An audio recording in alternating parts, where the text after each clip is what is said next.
Hello and welcome to another edition of Scale JDM Reviews. And on the bench today you can see that we have the Dome Zero. This is a Fujimi kit. It is actually a first edition mould kit. It was made in 1978, which makes this kit 44 years old. When I realised that fact, I decided I'm not actually going to build this one. I'll have to actually buy another one to build, because I was looking forward to building this kit. It is quite basic. We'll go through that in a moment. So for those of you who have never heard of Dome, or have never seen this kit before, or even realise it's even Japanese, Dome is a company that was in motor racing. They wanted to build production cars based on their motor racing knowledge, which is pretty much what all manufacturers nowadays are doing. But obviously these cars look a little bit different to your average production car. In fact, these cars never actually went into production. They just stayed as prototypes. I don't think they could get the approvals needed to get to that stage, which is a shame, because there are a few about still as prototypes, but still we never saw any on the road, which was a bit of a shame. For the day, it was fairly quick and powerful. By nowadays to standards, it would have been woefully inadequate, I guess. It actually came with an inline 6, the L28 engine from Nissan. It only made about 140-150 horsepower. It wasn't quick, but obviously it was a fairly light car, so driving it would have been quite a lot of fun. So as mentioned, this is a first generation kit. It is a first tooling. This kit, like I said before, is dated 1978.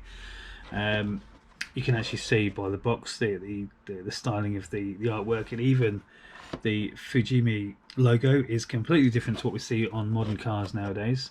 The kit, however, is the box itself is in superb condition. Obviously there's other cars that were available, including the Stratos. Obviously a lot of writing there that I can't read, but anyway, so let's have a look what's inside the box, shall we? We have the instructions, which don't feel very thick, to be honest. I think it's just a couple of pages.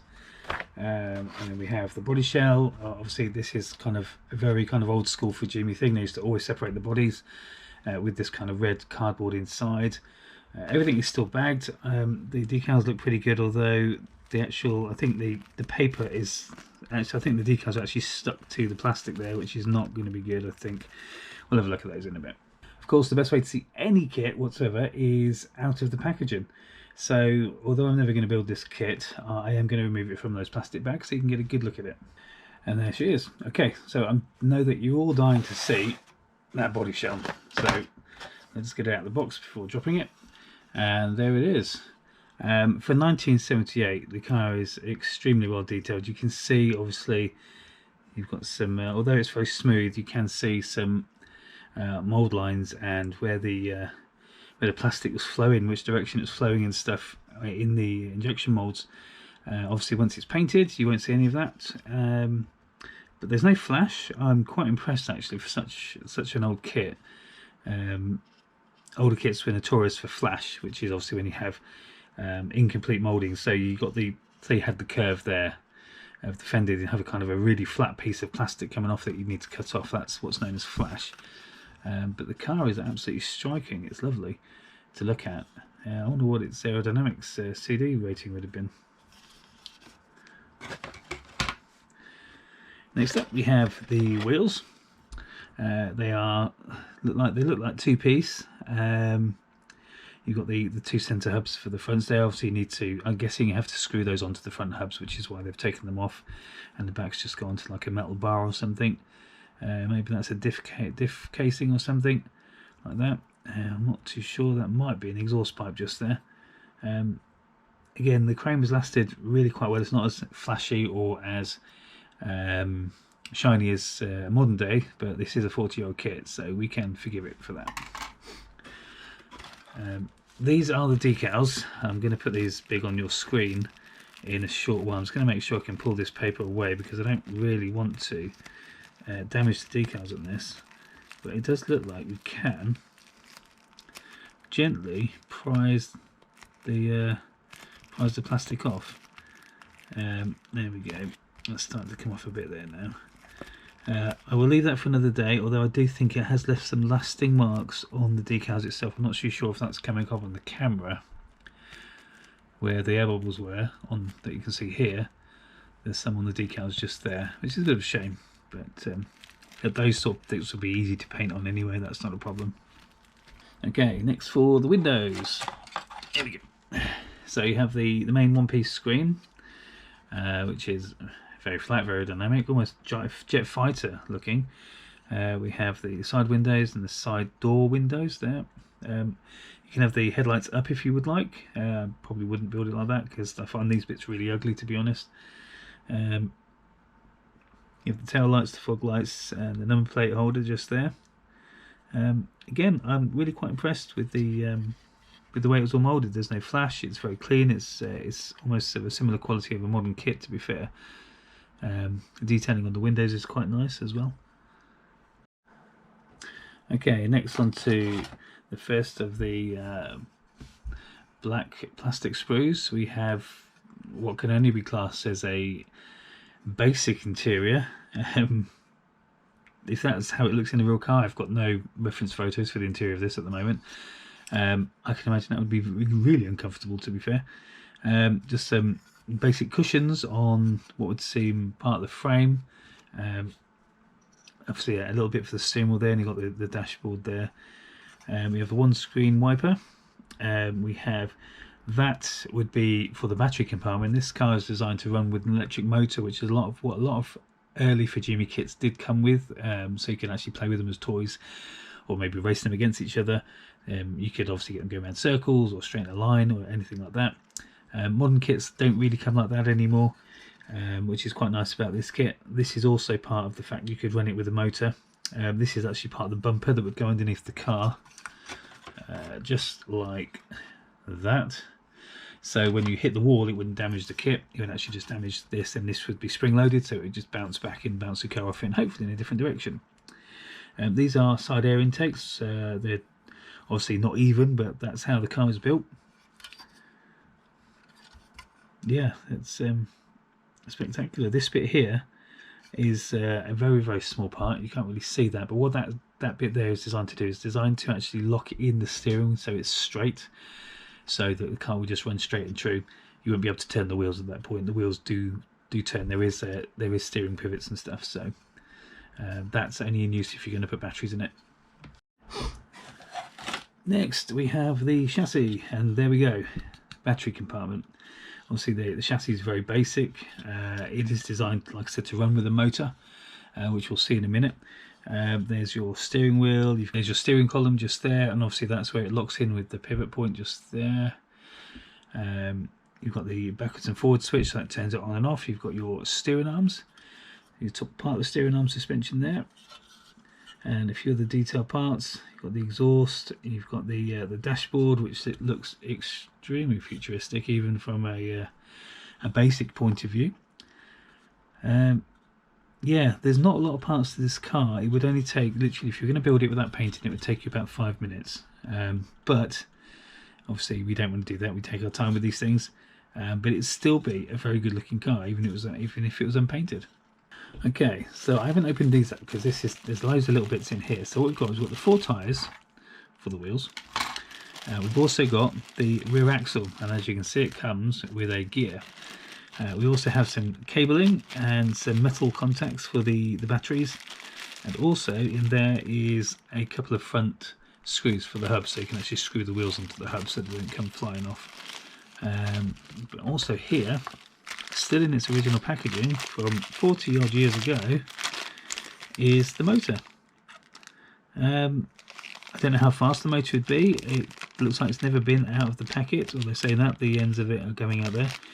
I'd be interested to see if that still ran. But yeah, like I said, this is a thing. They don't do this anymore. I had a Lamborghini Countach many years ago, and it also had an electric motor like this. It seemed to be a thing that a lot of manufacturers did. I think that was a Tamiya kit, in fact. But nowadays, no. Obviously, kits are for building and displaying, as a lot of people do nowadays. But back then, kits were for playing with, which is how really it should be. Especially with kits as basic as this, you don't need to spend a lot of time making them. And you get to enjoy them as well. So here we have the instruction manual, and you can see it right there, built up into its proper kit. It is a beautiful car. It is a classic shape. So you can see it here in all its glory, where you put all the decals and everything like that. So we're going to go to the first page. Obviously the top here shows you what you get with the kit basically, so you can just double check that you've got everything, and if you didn't you could go back to Fujimi and say, oh, I don't have this bit. Obviously you can't do that now, it's far too old. However, it does seem to be complete. Now the first couple of stages of this kit tell you to put the kit in. It tells you how to wire it up, where to put the switches, where to put the metal contacts, obviously the gearing system, as if you were going to play with it, which is absolutely fine. It is easy to make it without those bits, you don't need to. You just omit the contacts and the motor, simple. There we go, the front suspension going in, a classic suspension, the front hubs I would say, and then the wheels going on, and there you go, the screw keeping the wheel onto the hub, and then the hubcap going over the top of it. There is your steering lock just there that secures it in place and doesn't allow the wheels to turn. Next up we have the wiring diagram. So the kit also could have lights as well as a motor to go forward, which would be quite cool actually, to be fair. I didn't see any lights come in the kit. I think that would be an optional extra. All I saw was the cabling for the motor itself. Right, down here we have the bumper bar, spring loaded of course, and the battery box. It's like I said, we're basically all the way through the kit already. It is as simple as that. Right, the next stage, there we go. So we have the top of the exhaust. Obviously they still have to make it a kit, don't they, really? So they're trying to do what they can. You've got the rear diff, and I guess what would be a suspension bar of some sort. I'm not entirely sure what that is. I guess maybe it's a stand or something, so you can turn the motor on, get the wheels spinning, put it on the stand, and then just knock it forward and then make it go, I guess, if you're going to race. Obviously we've got the interior just here. Give you a close up on that. So you can see the steering wheel, the dash, and the interior pod all goes on top of the chassis, just 3 parts. And here we have the air intakes, the glass, and if need be, the LED lights would go into the back there. On the front we have a few more bits. We have some air intakes, we have the headlights if you cut them out, the windows and the wiper. And down here we have the back of the car, which is more windows. I didn't actually notice those before, but that's quite a nice little touch. Obviously you've got the rear bumper bar, the rear lights, and then finally it's just the tyres and putting the body on the chassis. It is as simple as that. It literally is. Maybe a kit will take you an hour to make, to play with, which of course some people do like that. I mean, for a first gen kit, it's kind of what you would expect. It's not overly complicated, it's very easy to build, but this kit is 44 years old. I need to stress that. So the instructions are a little grey, they're a little oranged, but the whole kit is in fantastic condition. I'm really quite surprised how it's lasted so long, to be fair, and it would make a really good kit if someone decided to build it. If you see one of these online, definitely go for it, because they are stunning cars to have on your shelf. But yeah, I really can't fault Fujimi really on this one, with the extra motor, the lights you can put in and stuff. It's, yeah, if you see one like this, have fun with it really. So that's it really. I hope you've enjoyed this review. This is obviously quite a rare kit to see about. They are a little bit pricey when you see them on places like eBay. Obviously you can still get them from Japan for a fairly good price. Definitely consider buying one if you can. But yeah, if there's any other kits you'd like to see, just leave me a note down below. And if you like this review, just click the like button. Okay, thanks for watching. Bye bye.